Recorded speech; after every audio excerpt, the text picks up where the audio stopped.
La tombe, il n'y a rien dedans. Toi et ton tissu blanc.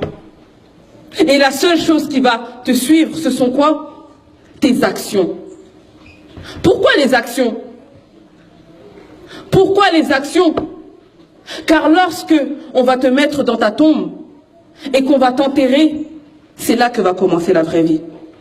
C'est là que va commencer l'interrogatoire. Et c'est là que vont venir deux créatures d'Allah, Munkar et Nakir. Ce sont deux anges qu'Allah a créés d'une apparence terrifiante.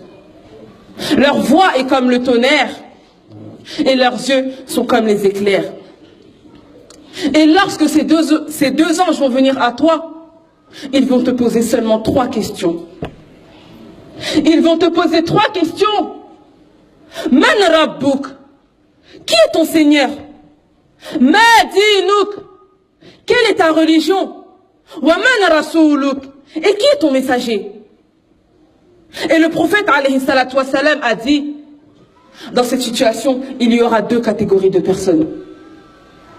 Quant au croyant, il a dit le croyant, il n'a pas dit le musulman. Rien que cette parole doit nous faire peur. Car ça veut dire que même nous qui sommes là aujourd'hui, pourtant on est tous musulmans, mais même nous qui sommes là aujourd'hui, peut-être qu'on ne pourra pas répondre à ces questions. Car il a dit le croyant, celui qui aura sacrifié sa vie pour la religion, celui qui aura voyagé à travers les versets coraniques, celui qui avait compris que cette vie n'est rien du tout comparée à celle de l'au-delà, celui qui aura aimé Allah d'un amour sincère, cette personne dira « Allah est mon Seigneur ». Ensuite ils diront « Quelle est ta religion ?» Et là il a dit « Celui qui suivait l'islam, celui qui priait à l'heure, celui qui aimait Allah subhanahu wa ta'ala, celui qui n'avait pas honte de montrer sa religion, qui n'avait pas honte de se dire musulman, qui n'avait pas honte de montrer sa religion, il dira ma religion est l'islam. Ensuite ils diront qui est ton messager?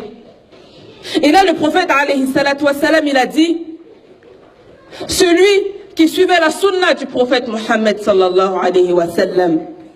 Dès qu'il entendait Qala Rasulullah, le messager d'Allah a dit, il obéissait et mettait en pratique ses paroles. Cette personne dira Mohammed sallallahu alayhi wa sallam est mon messager. Allahu Akbar. Et cette personne-là, elle aura réussi. Cette personne, elle aura réussi. Et il se peut que même moi aujourd'hui, je ne puisse pas répondre à ces questions.